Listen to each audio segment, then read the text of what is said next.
Akra, the Hellenistic stronghold. Echoes of the Greco-Bactrian legacy in the Bannu Basin. A Greek city in Bannu. When we think of Bannu today, the image that comes to mind is a vibrant and bustling division in southern Khyber Pakhtunkhwa, Pakistan. Nestled in a fertile alluvial basin along the Kurram River and its tributary, the Gambela or Toki River, the city serves as the capital of Bannu Division and the heart of a district with a population exceeding 1.3 million people. The urban centre itself has around 41,000 to 48,000 residents, depending on recent census figures, but the wider district pulses with life from rural villages to the central markets. Bannu's streets are alive with the rhythm of daily existence.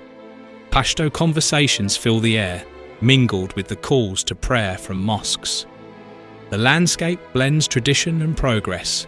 Fertile plains hemmed by low hills and rugged mountain ranges like the Kohisaft and Kohi Suleiman offer a scenic contrast to the busy. Predominantly inhabited by Pashtun communities, especially the Bannuchi or Banisi tribe speaking a distinct dialect of Pashto akin to Waziristani, the region maintains deep cultural roots.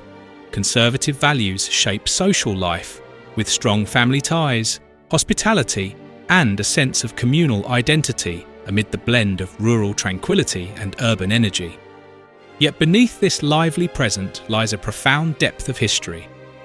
Bannu has long been a crossroads, its strategic position in the Bannu Basin, a fertile valley between the Suleiman Mountains and the Indus Plains, drawing peoples, traders and conquerors for millennia.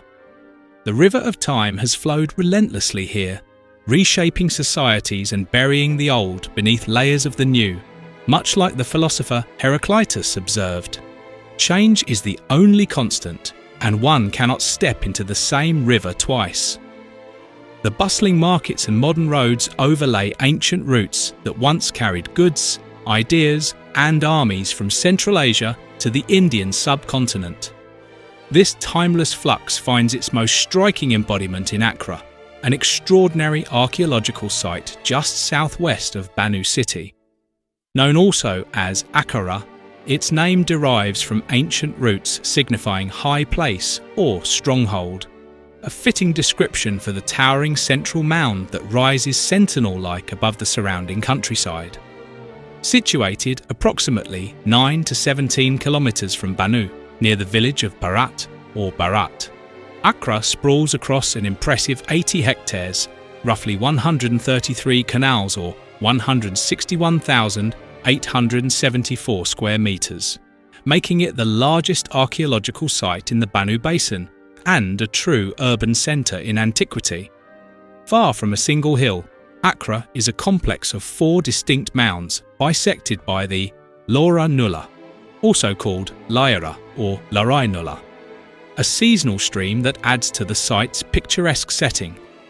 Today, lush green fields, swaying palm trees and stately poplars frame the ruins, creating a tranquil, rural idyll where farmers till the soil and children play, often unaware of the empires echoing beneath their feet.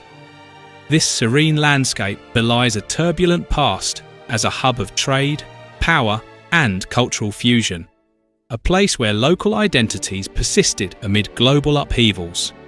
Archaeologically, Akra stands as a testament to humanity's enduring quest for permanence in the face of inevitable change.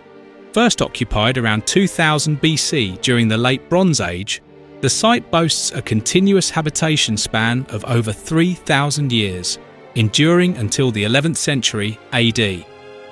This timeline predates many celebrated South Asian civilizations and overlaps with the arrival of Islam in the region. Local legends speak of mythical founders, but material evidence reveals a more grounded evolution, from prehistoric settlements to a fortified urban centre that adapted to successive imperial incursions. Its strategic location at the basin's edge positioned Akra as a gateway on trade routes linking the Indus Valley, Central Asia, Persia and India, facilitating exchanges of goods, technologies and cultures. Unlike sites wholly subsumed by empires, Akra retained a distinctive regional character, seen in unique pottery styles and artifacts, while absorbing influences from afar. This blend of resilience and adaptation highlights how human societies navigate flux, enduring and evolving across eras. To appreciate Akra fully, one must trace its chronological layers. Stratigraphy up to 6.5 meters deep reveals a palimpsest of activity. Early phases around 2000 BC show affinity with Central Asian Bronze Age cultures, simple mud brick structures, a mixed economy of agriculture, wheat, barley, pulses, and pastoralism, sheep, goats, cattle, evidenced by charred grains, seeds, fruits, and animal bones. By 900 to 800 BC, the early historic period brought transformation with the emergence of Bannu Black-on-Red Ware, a locally produced pottery with black slipped interiors, red exteriors, and painted designs, distributed widely and signalling advanced trade. Iron tools revolutionized farming and crafts, while etched carnelian beads, cylinder seals from the early 2nd millennium BC, and stone tools attest to artistry and connections to the Indus Valley. Empires then left their marks. Under the Achaemenid Persians, 6th to 4th century BC, the region formed part of the province of Thatagus, with Akra likely its capital. Achaemenid coins and stone walls of river-rolled boulders in yellow clay reflect administration.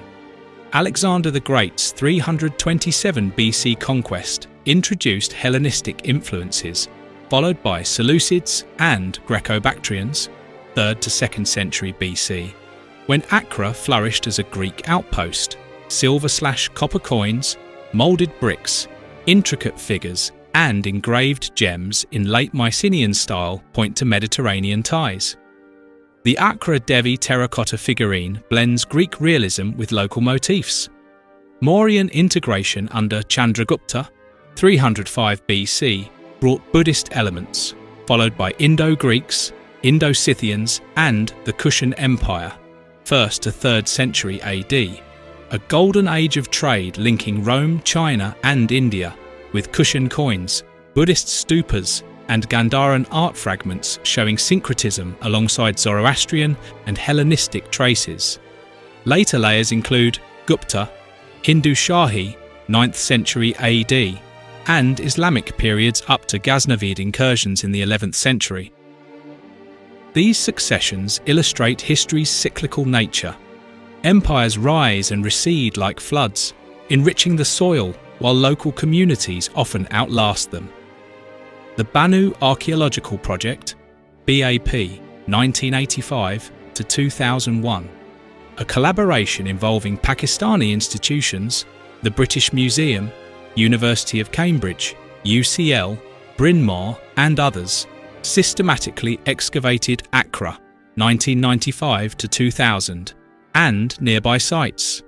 Using advanced mapping, trenches uncovered stratified deposits, thousands of artifacts, ceramics, figurines, iron tools, beads, coins, and biological remains reconstructing diets and environments. Publications frame Akra as a site of cultural resistance, preserving identity amid imperialism. Declared protected in 1949 under the Antiquity Act 1975, Akra faces modern threats: encroachment from Parat village, conversion of sections into graveyards, and failed fencing efforts due to divided ownership. Preservation remains a priority, yet challenges. Key historical connections: Achaemenid, Thatagus capital; Greco-Bactrian, Greek outpost; Mauryan, Buddhist influences; Indo-Scythian; Kushan, trade hub with Gandharan art; Gupta, Hindu Shahi, Islamic; Ghaznavid era. Significant finds: Bannu Black-on-Red Ware pottery, 900 to 800 BC, Achaemenid/Mauryan/Indo-Scythian coins, Akra Devi terracotta figurines, etched carnelian beads, cylinder seals, early 2nd millennium BC, iron tools, stone walls, Buddhist stupa fragments, charred grains/seeds/animal bones. In conclusion, Akra transcends mere ruins. It mirrors the transience of human endeavours amid enduring change. From Bronze Age foundations to medieval layers, it weaves a narrative of adaptation, fusion, and resilience.